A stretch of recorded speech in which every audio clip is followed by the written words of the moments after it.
Okay, well, let's get started. As people are logging in, they can catch us mid-conversation. Welcome, everybody, to Outsports webinar, talking about how to build LGBTQ inclusion in your sports team or athletics department. I'm Sid Ziegler, co-founder of Outsports. We're kind of going to take a conversation today to three different places. We're going to start by kind of talking about what LGBTQ inclusion looks like. Then we're going to talk about specifically what are some of the initiatives these folks have seen that help get there. And then we're going to talk about how to get it done. How do you work within your team or athletics department structure, troubleshooting, facing roadblocks, getting around roadblocks, how to get there. Joining me today are three amazing people, absolute experts in the space. First is Resa Lovelace. She's Assistant AD Student Athlete Development at the University of Maryland Athletics Department and formerly worked at the University of Oregon. And I know, Resa, that you grew up in College Park. How does it feel to be back in your hometown all these years later? It feels great to be back. I always wanted to be able to come back home and kind of change the landscape for our current student athletes. And so being able to do that over the last year and a half is great. And I look forward to continuing building some great programming here for our student athletes. Awesome. Yeah, great. Dr. Christina Rivera is Senior Associate Athletic Director at the UCLA Athletics Department. And Christina, I'm wondering whether you're taking more time during the day right now to work or to chase your son. Well, thank you, Sid, for including me today. It's a combination of both. It's running around chasing him. He's 4 years old. He has a mind of his own. And while I also have my computer and everything set up on the kitchen island. So I'll chase him while he's trying to steal ice cream out of the freezer and run over and send an email. So I apologize now if he does any Zoom bombing today. We welcome it. All good. And finally, Kirk Walker is a coach for the UCLA Bruins softball team and helps organize Go Space and Equality Coaching Alliance, which are organizations for LGBTQ people in sports. And Kirk, since you won the national championship last year, I'm wondering if there's no champion this year, does that make you back-to-back champions?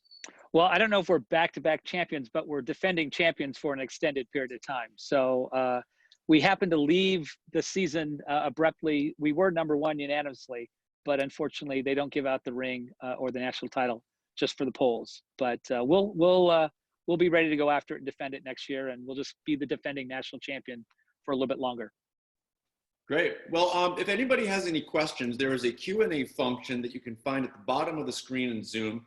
Feel free to type in any questions that you have there. And so let's just start at the top. Curious what you all think are some of the benchmarks you look at to determine if a team or athletics department is being inclusive of LGBTQ people. Yeah, kind of how you measure that. And Resa, I start with you. You've been in two different athletics departments and done this kind of work. What are some of the benchmarks you look at? So I'll just start with, I don't know that we've truly defined what the benchmarks should be.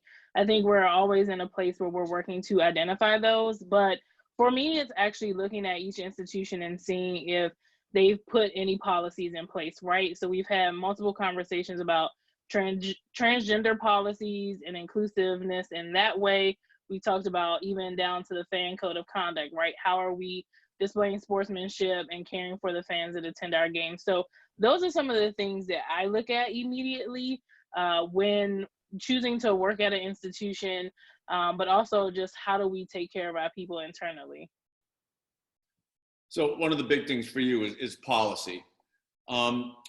Christina, you've been there kind of over the course of many years at UCLA. You've seen an evolution within the athletics department. What to you are some of the benchmarks you look at for your own department and whether you're being inclusive? I agree with Resa. Really, there's the formal component, which are the policies, but some of the most powerful work is in the informal, and it's about language, the type of language you use, how you address people, how you address people's partners? How do you address one another, in the locker room setting? How do our coaches talk to our student athletes? To me, one of the most powerful things is language. And I get a lot of this from Kirk Walker, to be honest with you. And the ability to be free in the workplace. I think for us, a lot of our movement started when coaches and administrators felt safe coming out and saying, this is who I am, and this is the type of family I have. And so, Kirk was really a big leader for us in that area, and it really started with language. Kirk, how about you? You come at this from a different perspective. You're a coach. Yeah, I think it's interesting. I think, obviously I worked at 2 institutions and came out publicly in a big way at one institution. And then obviously when I was hired back at UCLA, which was home to me, the interesting thing for me was I wasn't as concerned about policy or some of the benchmarks that I think are incredibly important. But what was important for me was the visibility component, because as much as having the groundwork and the legislation and the policy in place, if we're not actively being visible at showing how we are not only accepting but welcoming, then we're not really doing a fair justice, because not everybody's looking to the policy to figure out whether I'm going to be accepted or not. So it is about the culture and the climate. And to me, that really stems a lot from what are some of the visible things that you are doing or that you are saying in a public space. And that to me, I think is while it's not necessarily a benchmark, that to me has always been something that I've been actively trying to always engage on most campuses. Well, to your point, I actually think that, when you're looking at the visibility of people who are out and feeling comfortable, I actually think that is a bit of a benchmark. That if an athletics department has no out LGBTQ people, no one even willing to be out in the office, is that not a sign that maybe there's something off? I certainly would agree with that. And I think that's probably an incredible component to it is if the culture is right and as the climate is right, even if the policy is not in place, if you have individuals in your department or on your staff that are, being out and true to themselves and not hiding, that tells you a lot about the acceptance of an institution. And I go a little and I would further. even say, sorry, go ahead, Christina. Sorry, Resa. I would even say the visibility of allies, right? The visibility of our colleagues and our student athletes and our community members who are allies and who are saying that they are. So it's not just those who identify as LGBTQ+, but it's also those who are supportive of our community. So sorry, Resa. And the little piece I was going to add was also the community, right? So I know we spend a lot of time within our athletic department, but does this filter out onto the campus and to the greater community? A lot of our, at least big time universities are located in probably smaller towns. And so, is the LGBTQ lifestyle accepted in that space? I think that's also important to think about too. Well, so there's a few things that have been mentioned. There's policy, there's visibility, there's language, culture and climate, the larger community, and I know just kind of drill down on the comfortability of coming out. I know, Christina, that you have had a personal journey through this at UCLA. What made you feel comfortable that you could be yourself when at some point you really didn't feel that way entirely? Well, two things.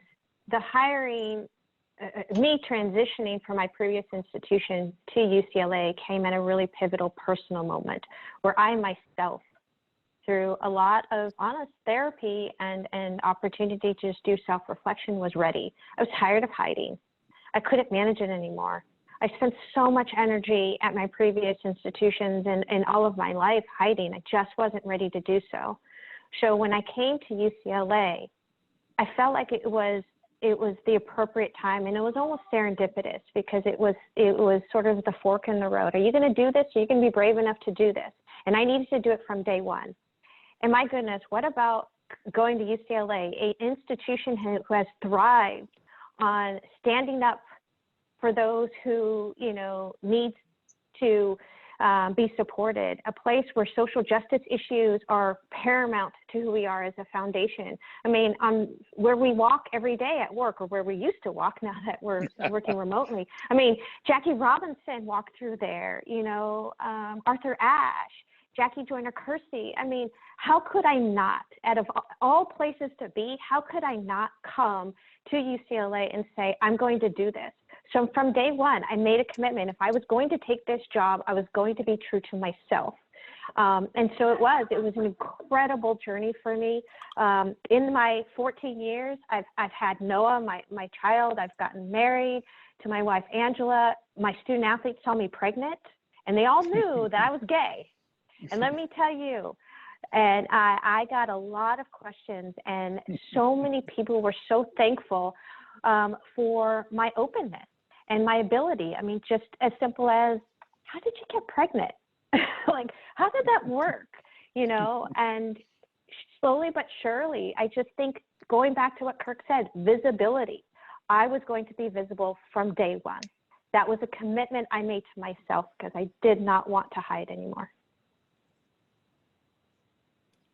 So one of the things that I think is challenging and is interesting what you said, Christine, is there is an institutional, clear, visible, historic dedication to diversity and inclusion, right? But not everybody is at one of those schools. And there are a lot of, what are some of the things that you all have seen work to help get to some of those benchmarks when you might not have at your school a clear and obvious history of embracing diversity and inclusion? How do you begin to establish that? What are some of the programs and initiatives that you've seen at least start somebody on that journey? I guess I can jump in. So obviously, you know, being at the University of Oregon, I think we did a really good job in terms of creating the conversation with the Be Oregon launch. And so for us, that started with an internal, well, not an internal assessment, but an assessment of our athletics department from an outside consultant. So somebody who didn't have a bias towards pushing the agenda one way or another, but was able to come in and really have some focus groups and survey our students and staff and coaches, which then launched into some educational programming for all of the entities that are within our department, whether it was campus resources or external resources, which then I think just kind of grew and grew, where we were now hosting, you know, games where we were talking about inclusion. And so I think, to me, that was a space and a time that I was grateful to be in, because it showed me what an athletic department can do when you have the leadership behind you and understanding that we do have students, coaches, and staff that identify in the LGBTQ community. Yeah, a little bit for me was kind of interesting. You know, I came out in 2005, and I was at Oregon State, not too far from University of Oregon. But at the time when I came out, I was on a campus that felt very kind of welcoming, but it was a very small town. You know, 50,000. It's in a rural community. It's not somewhere. It's not in a big city. So it was a really interesting thing for me.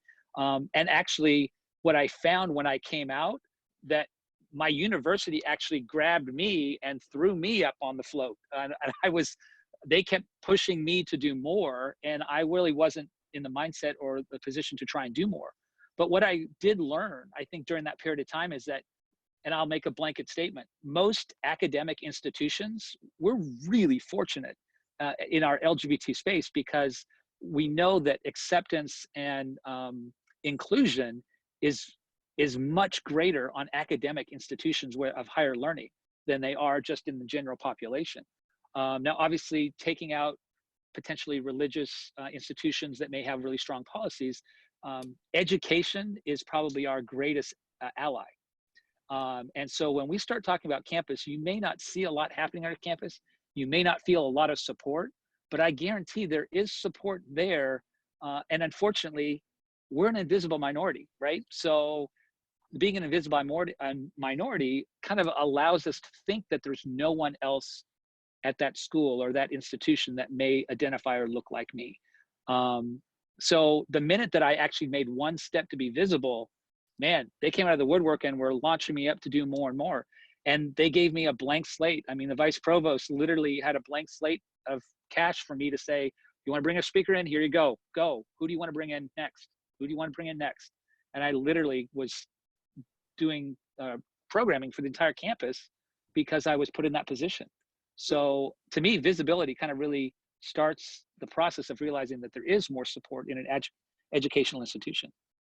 I think you bring up an interesting point.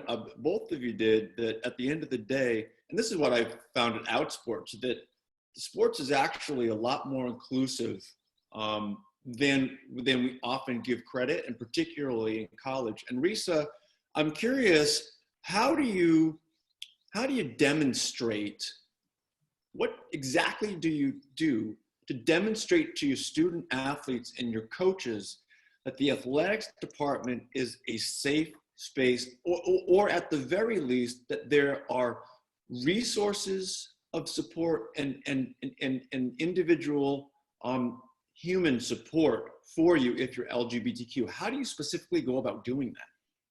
I mean, I think it goes back to some things that Kirk and Christina have said, is the visibility, right? So I knew early on in my life that I was a lesbian woman. And I think when I entered into the working force of college athletics, I made the immediate decision to be out, right?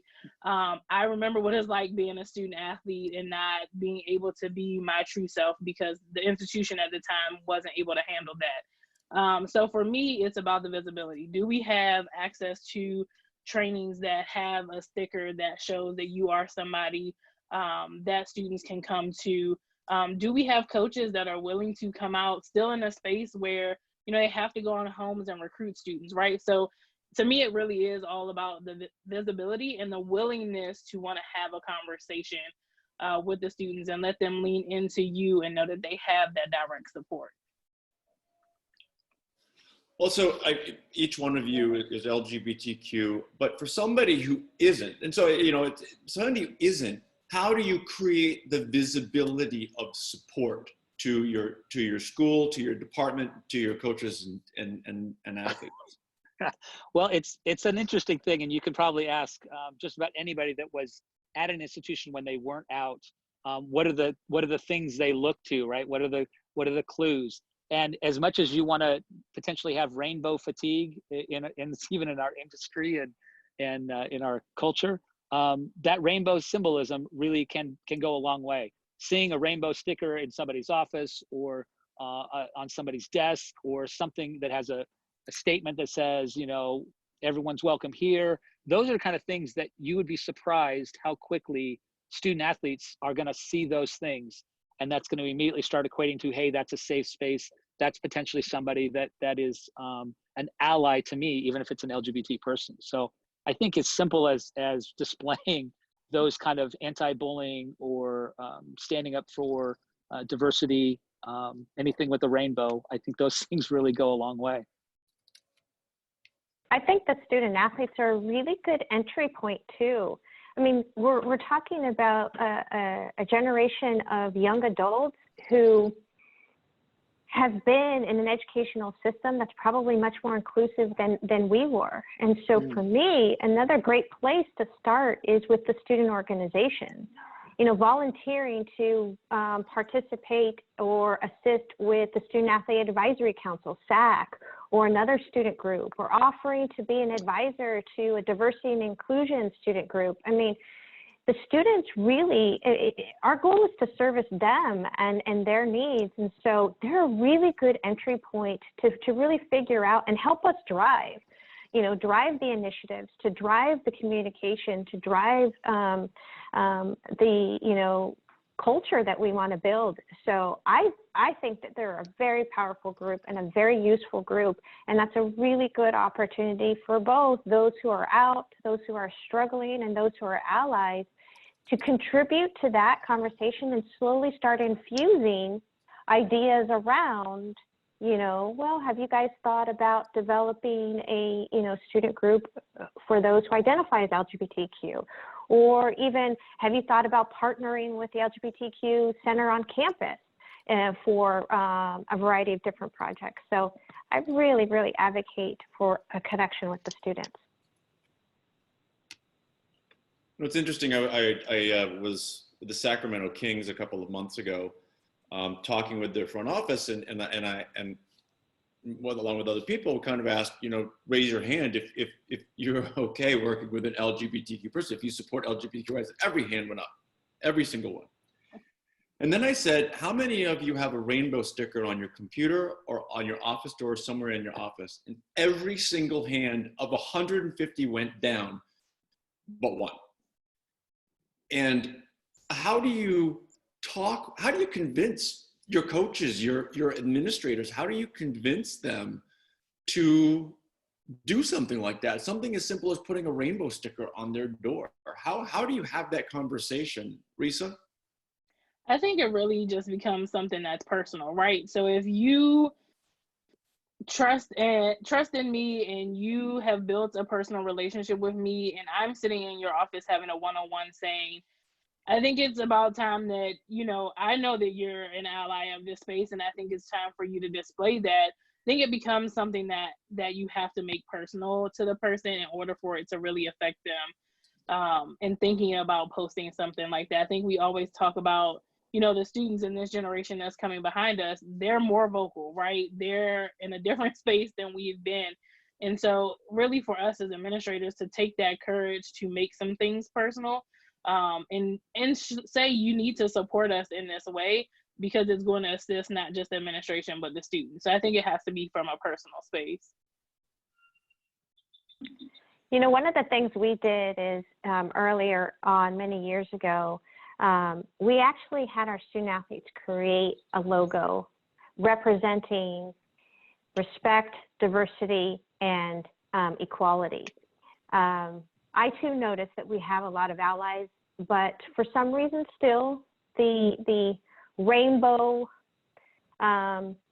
visual, still people are hesitant. So is there another way to tie in our values, right, with a logo and a color scheme that ties you to your institution? So we created a logo. We created using our color scheme, so blue and gold, and that's where we started. We gave out all of our, UCLA Athlete Allies buttons and stickers, and a lot of those went up.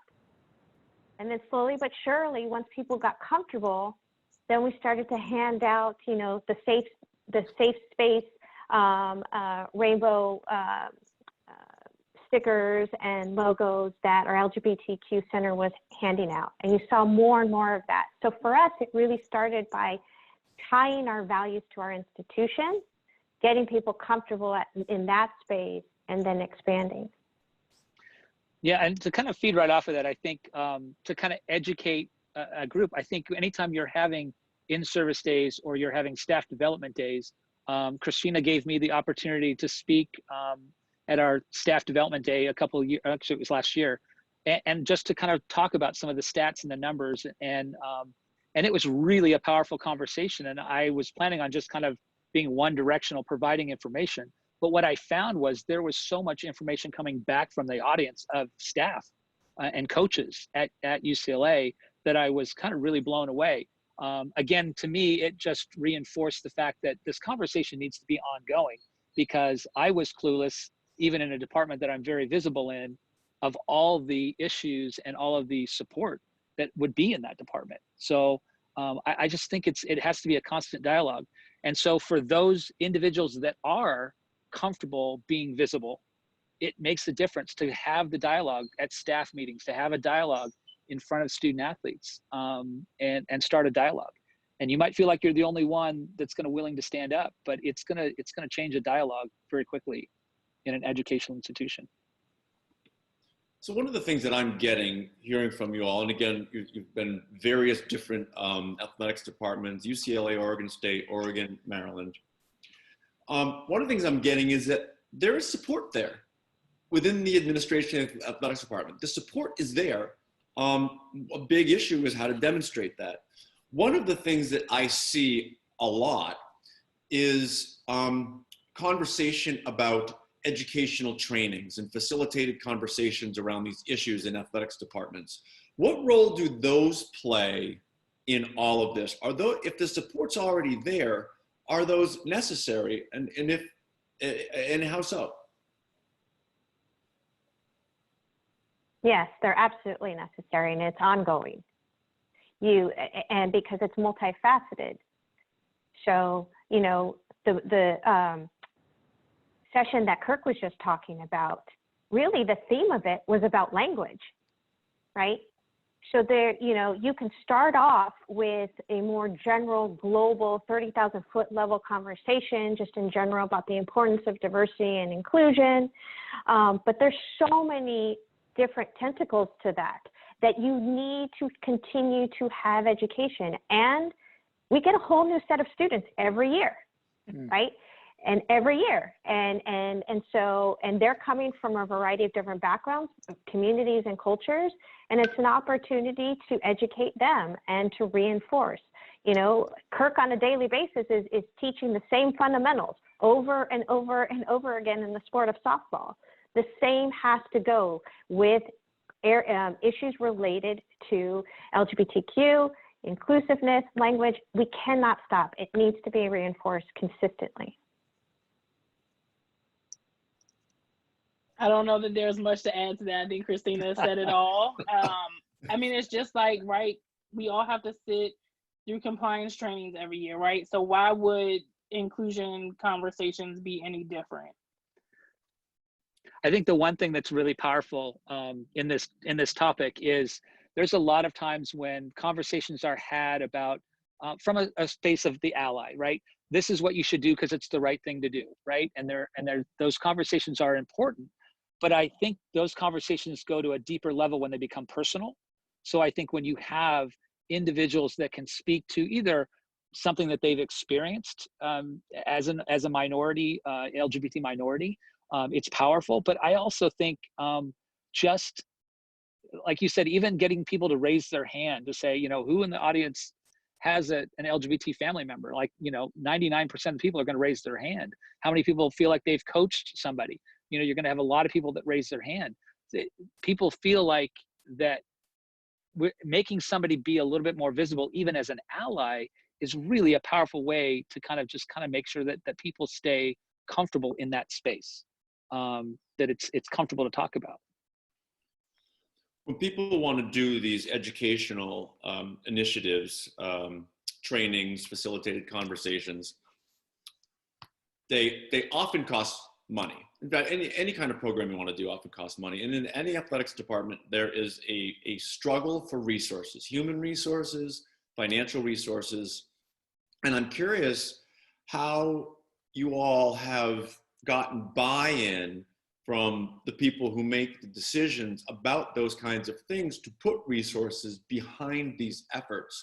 What kind of tips you can offer people? And in particular, given that after what we're going through now, with budgets surely going to be cut for the foreseeable future, how do you navigate the dwindling resources to get attention on these kinds of projects? I mean, I think, you know, with what we're going through with COVID-19, this is really an opportunity for us to bridge the gap with campus, if there is a gap. I think utilizing the resources and the research and the people that we have that do this work day in and day out on our educational side of campus, that is where it's going to have to start if you do not have the funds to go outside of that. So I think really starting with them, and then again, building that importance of this conversation to when we do get kind of financially situated again, we can start to bring in some of those outside folks. But I think that there's a lot of great people doing this work on campus that we really need to lean into. I agree. And I think that I think it's really important to realize that it costs nothing to have a conversation. It costs nothing to have a dialogue. And there are ample resources on campuses, and certainly probably in most athletic departments in terms of staff or people that could speak in a diversity standpoint. But I think one of the powerful things you can do is not necessarily trying to find one person to stand alone, but creating that diversity committee, creating a committee, a dialogue of people internally, just to have a dialogue about what can we do. But it's not about spending money. I do think there are some great ways to bring in with great speakers and to great resources, but I think 90% of the education that can happen, all the resources are already there. We have great people working in athletics. We have great student services people that are committed to diversity and inclusion. It's activating those people that are already in your space.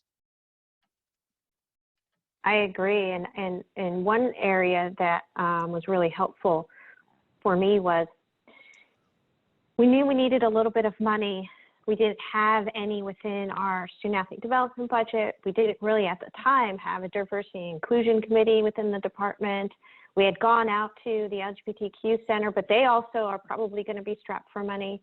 So I put together a small proposal, and I went to one of my development officer colleagues and just said, here's what I would like to do. Here's how much money it costs. Do you have a donor that would be interested in something like this? So it's very intentional about being fiscally responsible, laying out my plan, right? And going to that development officer and saying, I know you know that there's a donor out there that probably would really buy into something like this. And the development officer did and got us funding. So, not only just your internal resources, but be intentional about your planning, have a purpose, and see if there's potentially an outside donor that might be willing to contribute to your initiative. I loved what Resa said about leaning on, you're on an academic institution. There are resources there.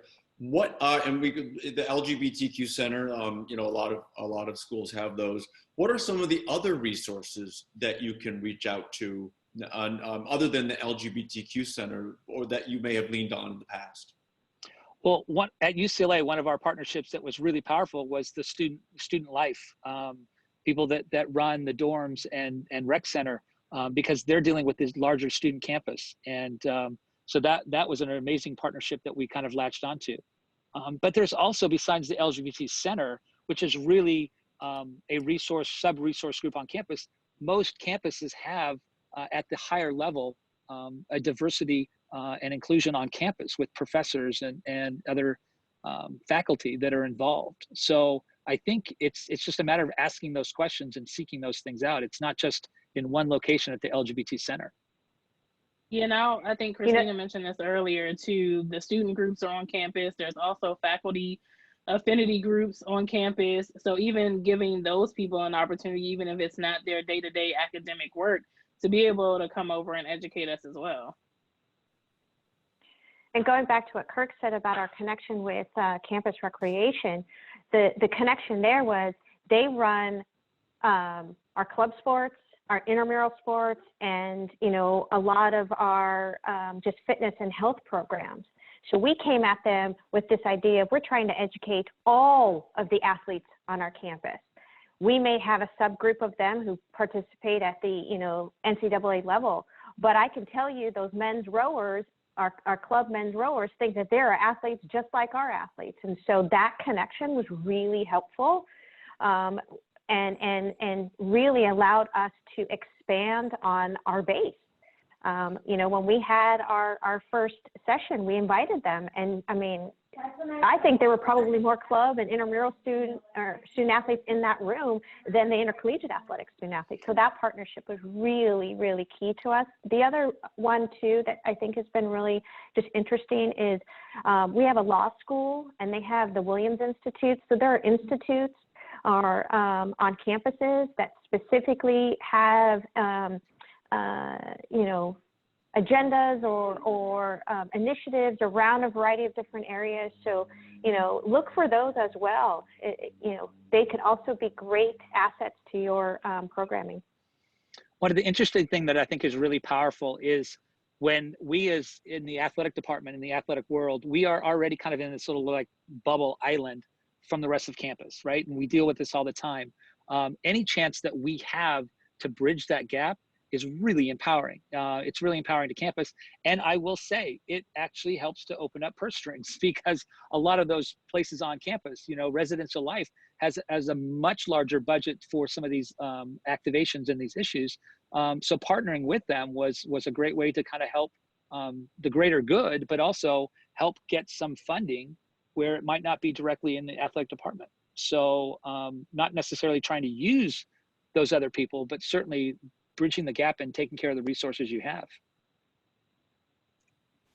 So we have a bunch of questions that people have raised, and one of them ties into what we're talking about right now. One of you mentioned, the potential of a resistant administrator, and this question is about resistant coaches. What would your suggestion be if you have coaches in a particular sport that aren't bought in to be outwardly inclusive? We talk a lot about how silence is detrimental to those living in the LGBTQI+ community. So how can we make it easy for them, the coaches, to want to buy in? Or how do you make it easy for other administrators to want to buy in? I'll jump in on this, and I'm sorry that I'm speaking up so much, but this one is really passionate, something I'm passionate about. For me, the dialogue with coaches is very simple. We as coaches are focused on our athletes performing at their best, being at their best, and we're going out to win ball games. We're obviously develop them to be successful in life, but we're about winning ball games. It's what we do. It's in our nature. And to do that, we need our athletes to be at their best. It's a very simple conversation to start having the amount of energy and wasted energy that's spent on a student athlete trying to hide or trying to fit in, to feel accepted, that if you can eliminate that wasted energy, that is energy that's going to go into their athletics, into their academics. And we see the numbers time and time again. Those athletes, those coaches start thriving because more of their energy is spent into their sport. So I think it's a really simple conversation about creating a culture, about your athletes being at their best. And that's what the conversation is. It's not about anybody being out. It's not about anybody having to make a statement. It's about making sure that everyone in your team and your culture and your bubble is feeling valued and supported with all of their diverse issues that they all have. And I think that's where the conversation starts with coaches. Well, kind of off of that, Kirk, there's a kind of a similar question that Terry House, they've made a good amount of inroads with Olympic sports, but some of the stereotypical masculine sports, football, men's basketball, wrestling, it's been a lot tougher. And I remember a conversation I had with Jim Mora when he was the UCLA football coach. And we were talking about, I said, Coach, just talk about this with your athletes. And he said, I don't have any gay athletes on my team. And I said, and I happen to know one of the athletes on his team was gay.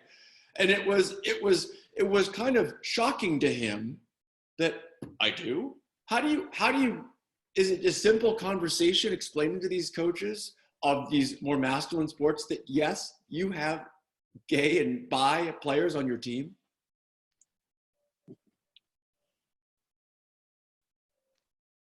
Christina, you want to take that or no? Oh, I remember when you talked to Jim about that. I absolutely remember.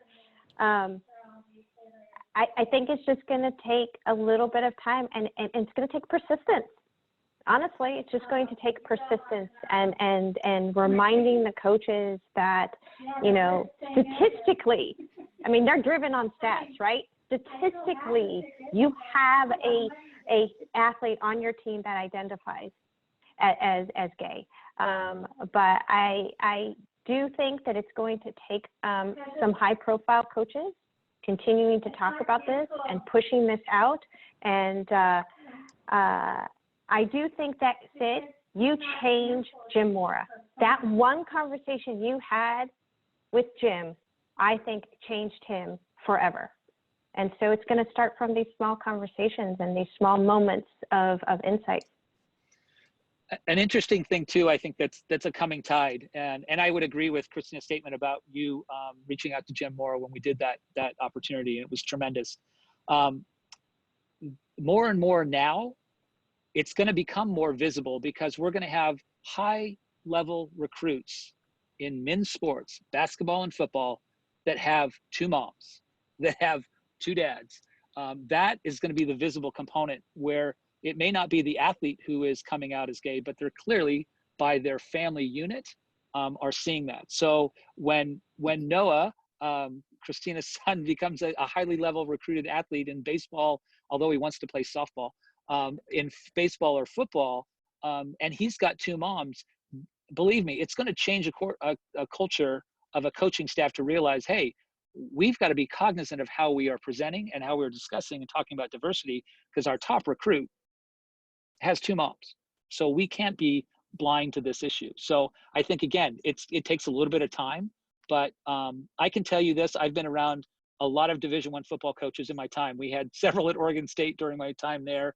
And every single one of them has been amazing. I've never run across a single football coach that I've known as an out coach that hasn't been incredibly supportive about me personally or the professional work that I've been doing. So I think that it's just, again, it's about visibility and getting some of those coaches to speak up.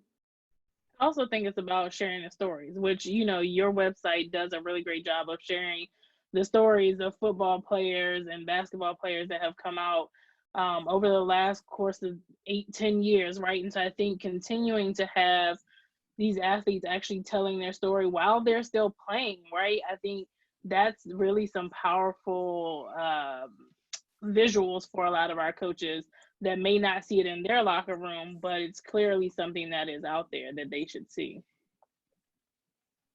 I've got a comment here from Adam Gunther, works in residence life, and you are right, a large portion of our budget is for programming and diversity activities and events. So talking about resources that are out there, residence life and residential life is definitely one of them.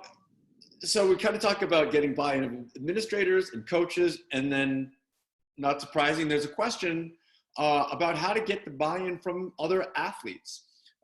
This person's created an LGBTQIA+, an athlete ally chapter at their institution, but they're having trouble getting other athletes, particularly non-LGBTQ athletes, to buy in, to be part of it. How do you bridge that gap when you're not looking at a coach needing to win to keep his job? How do you talk to the other athletes about it and get them on board? The interesting thing with any ally group is that an ally group is only as powerful as their story that they're trying to share. So to be honest with you, to be a good ally in this day and age is nothing more than being a good person. There doesn't require anything greater than that. There isn't a need to label being an ally.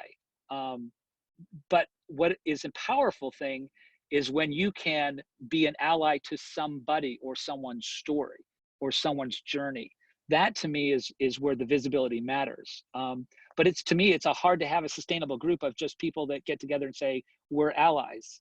It's almost like tooting your own horn that I'm a good person. And while that's great, unless you are championing an individual that's in a journey, your allyship is really empty.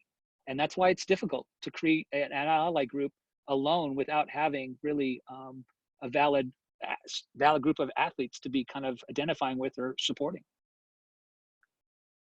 Resa, I saw you nodding your head a little bit. Yeah, I guess I was thinking of it to what Kirk said. It is going to be hard if there isn't something that you're lifting. And so in my mind, I was thinking, if you're struggling in the athletic space, why not go to campus and lift that story? Because I think there's then, again, going back to building that bridge, I think gets people to say, well, why are you going to campus to do this? Why can't we do this internally to the athletic department? So I think being able to go and lend your story and your allyship in that space, I think is brave too, and I think is needed and warranted. I think going back to Kirk's argument too, that he was sort of presenting to the coaches, is our student athletes want to win too. They want to be competitors. They want their teammates to be at their best. So coming from that angle of enhanced athletic performance, enhanced team performance, if you can create an environment where everyone feels comfortable and safe. And so I think that argument can go very well with student athletes too. And I think in doing so, to me, I think I feel like there's a switching of tides of emphasis, which is, and I'm not to minimize ally groups that are very successful and working very well, but I think teams want to be supportive of their teammates. Especially when they know a teammate that may be, identifies as LGBT. And I will tell you that 2 sports on campus at UCLA, gymnastics and softball, really took a really aggressive lead at creating some pride nights and pride events. And I think that was their way of saying, I'm an ally. And they celebrated it like nobody's business. I mean, it was unbelievable. And the amount of allies that were draped in the rainbow flag running around that gym meet was pretty incredible. So they didn't have to create an organization or a group on campus. They just were able to celebrate pride around their sport. And that is the greatest allyship that you can have, is not necessarily having to necessarily be meeting regularly to talk about LGBT issues as much as activating a visible support. It's so interesting. What's running through my mind now is just how important and how strong team bonds are.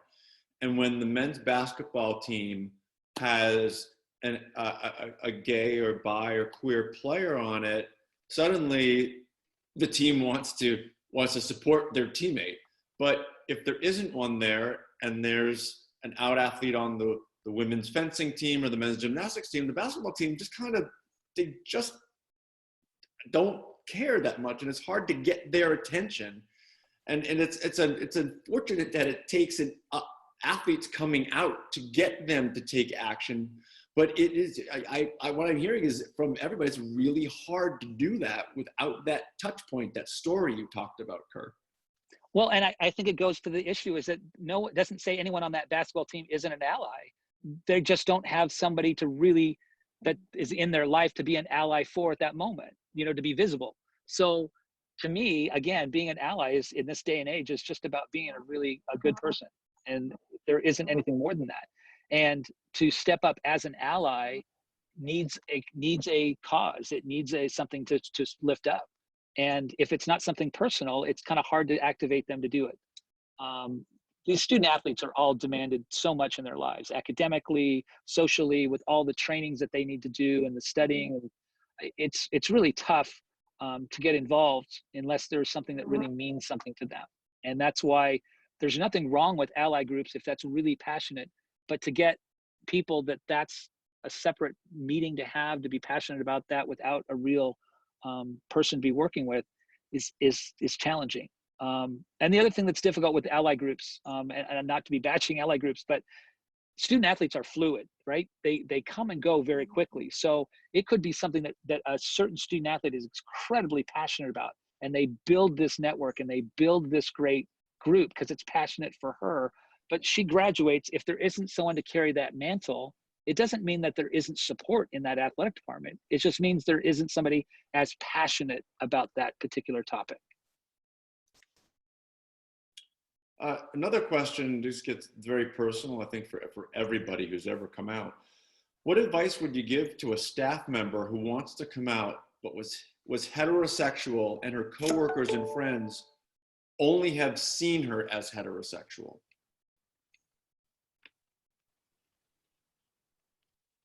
Christina, I know you've been there.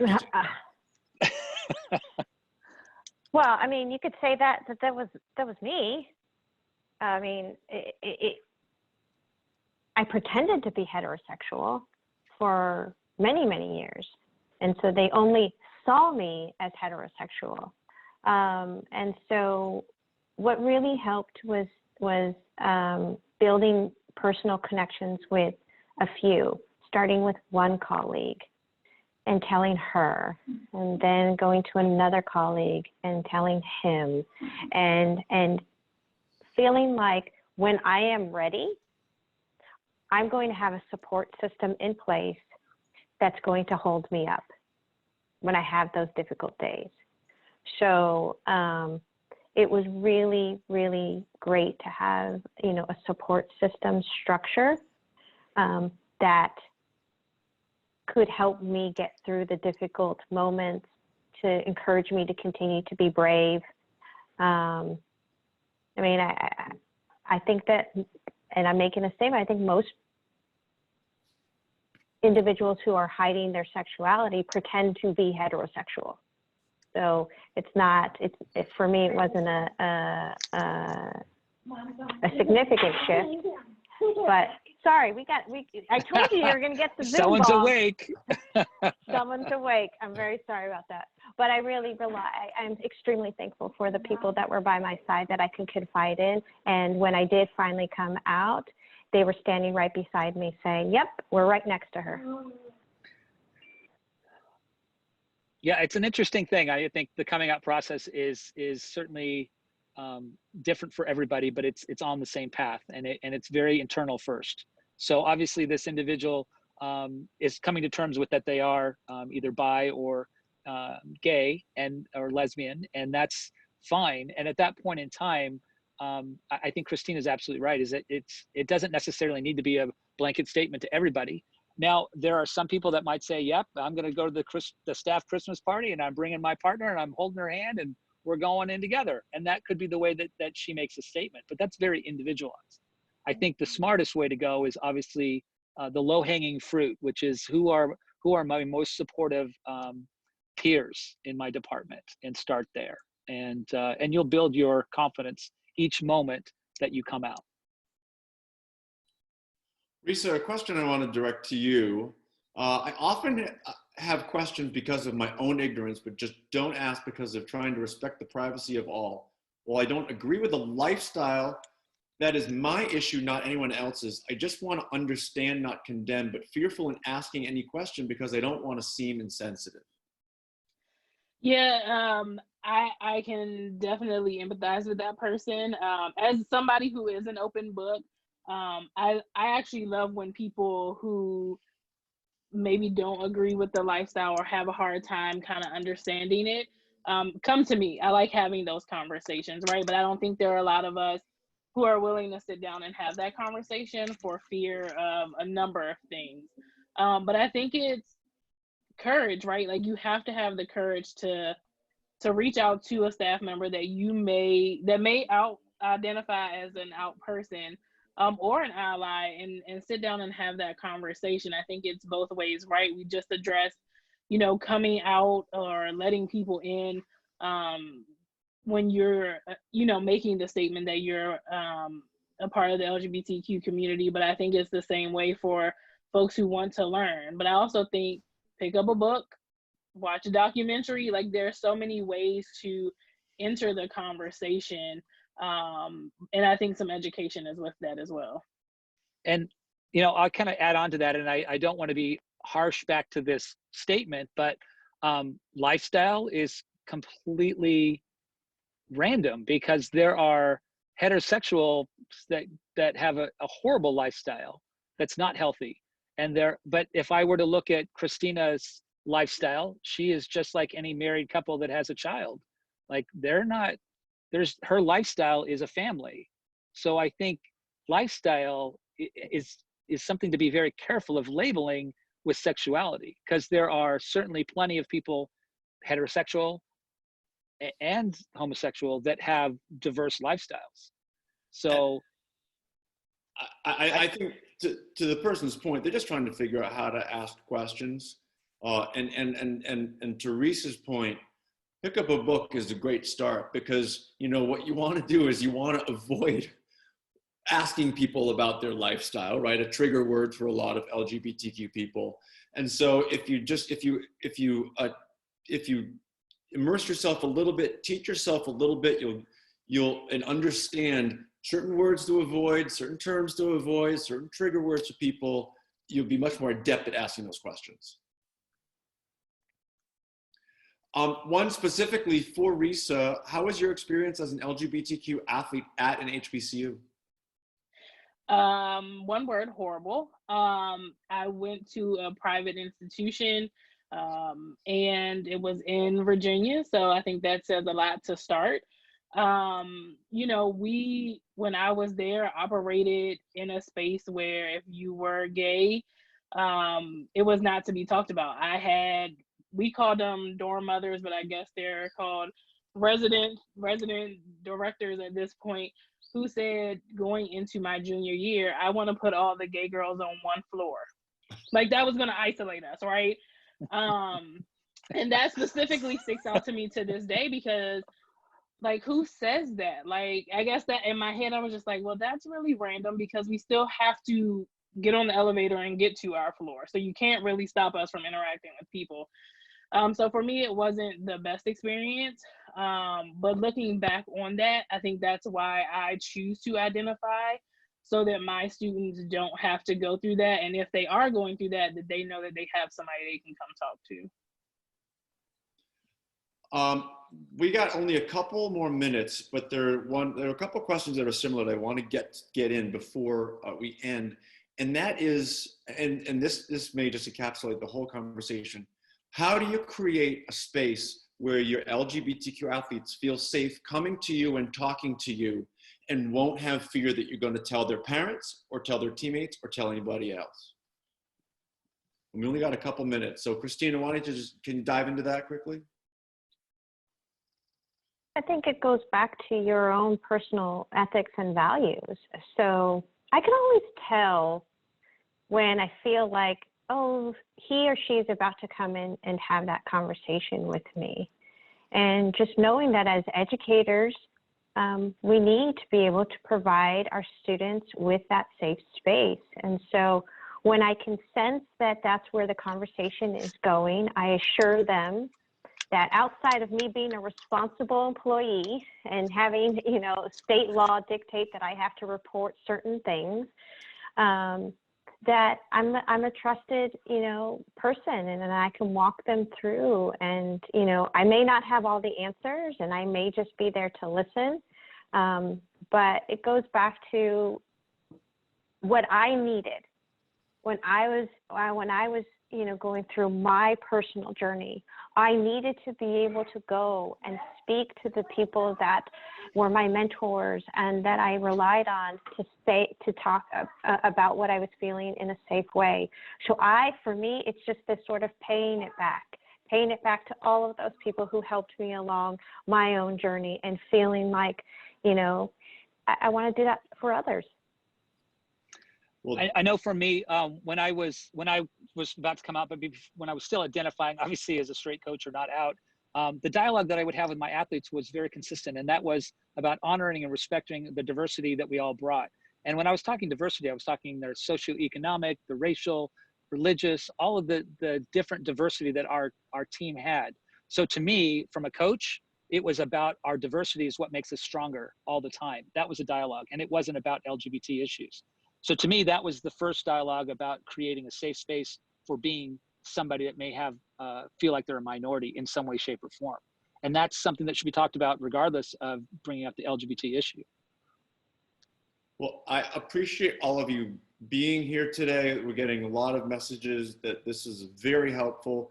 There are a number of questions that we didn't get to. I'm going to share them with the panelists over the next day or so. Hopefully they can share just a couple of thoughts, and we'll post them on Outsports. Again, I want to thank the three of you for being here. I learned a lot, actually, with all this. So I really appreciate it. And take good care of yourselves.